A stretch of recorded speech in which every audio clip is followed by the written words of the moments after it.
उस एक समस्या पर मुद्दे पर जिस पर देश में सबसे ज्यादा वक्त डिस्कशन में दिया गया और वो है पड़ोसी बांग्लादेश।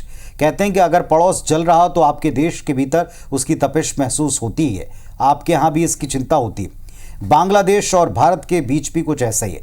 बांग्लादेश सुलग रहा है, जल रहा है अराजक स्थिति में, तो वही लोकतंत्र सैन्य शिकंजे में जकड़ता दिखा है और इसके साथ मुस्लिम कट्टरपंथी ताकतें फिर से उठ खड़ी हैं हावी। और साथ ही अल्पसंख्यक, यानी बांग्लादेश में जो अल्पसंख्यक हैं वो हिंदू हैं, करीब 10% की आबादी है और एक बार फिर से ये वहां पर निशाने पर हैं। 1971 में भी इसी तरह के अराजक माहौल के बीच लाखों हिंदू बेघर हुए थे, जबकि हजारों मारे गए थे। बांग्लादेश के आंतरिक मामलों पर हमारा कोई बस नहीं है, पर वहां के हिंदुओं की सुरक्षा की चिंता ने कई सवालों को जन्म दे दिया है। रिपोर्ट देखिए।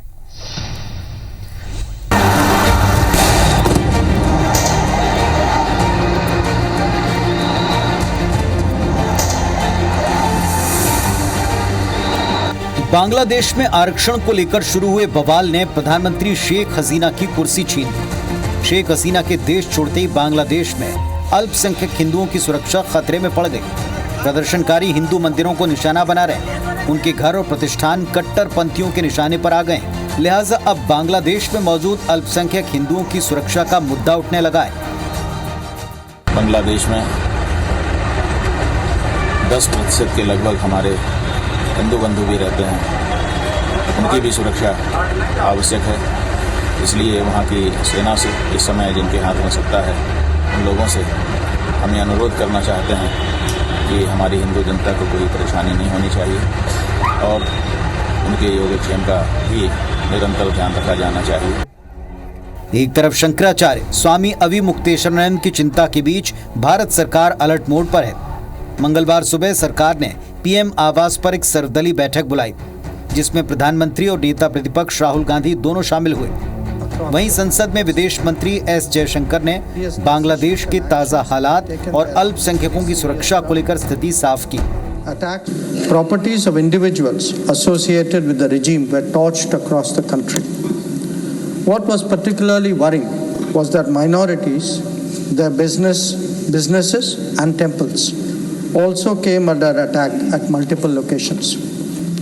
At very short notice, she requested approval to come for the moment to India. We simultaneously received a request for flight clearance from Bangladesh authorities. She arrived yesterday evening in Delhi. We are in close and continuous touch with the Indian community in Bangladesh through our diplomatic missions. There are an estimated 19,000 Indian nationals there, of which about 9,000 are students. The bulk of the students, however, have already returned to India in the month of July. We are also monitoring the situation with regard to the status of minorities. Bangladesh के ताजा हालात पर सरकारी नहीं, विपक्षी दल भी चिंतित हैं। सरकार को शांति और स्थिरता के लिए सभी जरूरी कदम उठाने की अपील की गई। भारत सरकार को इस मामले में बांग्लादेश की जो इंटरिम सरकार उससे बात करके वहाँ पे भारतीयों की और मूल भारतीयों की और वहाँ जो माइनॉरिटीज़ हैं, अल्पसंख्यक हैं, उनकी सुरक्षा के लिए पूरी बात करनी चाहिए। और हम देशवासियों को भी और जो बांग्लादेश में रह रहे हमारे हिंदू भाइयों को भी कहना चाहते हैं कि सरकार की पूरी नज़र है, ध्यान में है, आश्वस्त रहें, सरकार उनके साथ में है। मैं उम्मीद करता हूं कि बांग्लादेश में एक लोकतांत्रिक ढंग से चुनी गई सरकार स्थापित हो, वही भारत के लिए अच्छा है। हमारे प्राइम मिनिस्टर, हमारे एमईए जयशंकर जी पूरे घटनाक्रम पर बीते कई हफ्तों से जो चल रहा था उस पर नज़र बनाए रखे। इस मल्टी लेयर्ड आर्किटेक्चर को समझते हुए हमारी सरकार जो भी निर्णय लेगी, हम उसके साथ हैं। छत्तीसगढ़ और मध्य प्रदेश के कांग्रेस और बीजेपी नेता भी बांग्लादेश के घटनाक्रम को लेकर फिक्रमंद नजर आए। उन्होंने हिंदुओं की सुरक्षा को लेकर भी चिंता जताई है। उन देशों के अंदर के लोकतंत्र की हालत क्या हो गई है। 2 दिन पहले का घटनाक्रम बांग्लादेश का देखे, बगल में हमारे साथ 14 अगस्त में आज़ाद हुआ पाकिस्तान का देखे।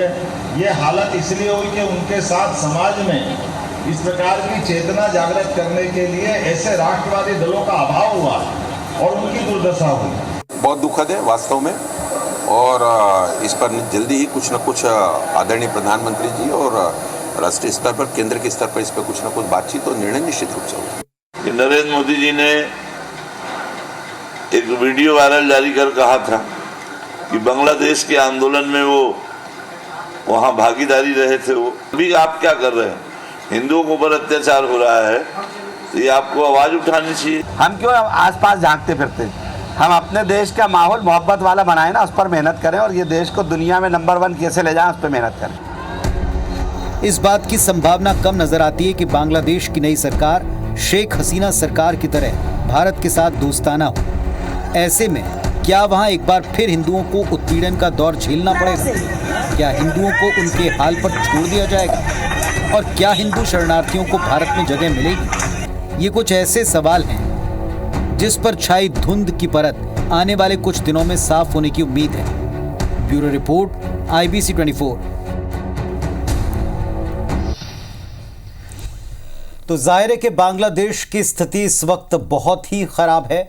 वहां हिंदू अल्पसंख्यकों की सुरक्षा पर गंभीर सवाल हैं और इस नाजुक मसले पर भी देश में कुछ नेता सियासत से बाज नहीं आ रहे। बिल्कुल, हम दरअसल बात कर रहे हैं शिवसेना के उद्धव गुट के नेता संजय राउत की। संजय राउत ने बांग्लादेश के हालात की तुलना भारत से कर दी है। शेख हसीना को तानाशाह बताते हुए मोदी सरकार को सबक लेने की नसीहत दी है। संजय राउत ने क्या कुछ कहा, सुनिए जरा। तानाशाही शाह होते हैं जो लोकतंत्र का मुखौटा लगाकर अपनी तानाशाही देश में चलाते हैं।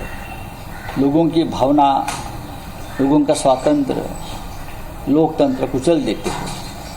जो विरोधी होते हैं अपने, उनको जेल में डालते हैं या ख़त्म कर देते हैं, जो हमारे देश में चल रहा है। तो यही शेख हसीना बांग्लादेश में कर रही थी। तो जनता ने उनको भगाया है। मैं ईश्वर से प्रार्थना करता हूँ कि ये जो बांग्लादेश में हुआ है उससे हमारे देश के जो सत्ताधारी है कुछ सबक ले। तो संजय राउत को सुना आपने। वो कहते हैं कि जो कुछ बांग्लादेश में हुआ उससे हमारे यहाँ के सत्ताधारी कुछ सबक लें। क्या हमारे देश पे वैसे हालात कभी बन सकते? क्या हमारे देश में उस तरह की स्थिति है जैसी बांग्लादेश में कुछ महीनों पहले रही है? एक ये बड़ी बात है कि क्या इस मसले पर, जिस पर सारा देश चिंतित हो, जिस पर एक नई चिंता पर विश्व चिंता कर रहा हो, मौन साध कर अपनी रणनीति बना रहा हो, तब उस पर आप कमेंट करें, क्या ये उचित है? बिल्कुल एक सवाल उठ गया।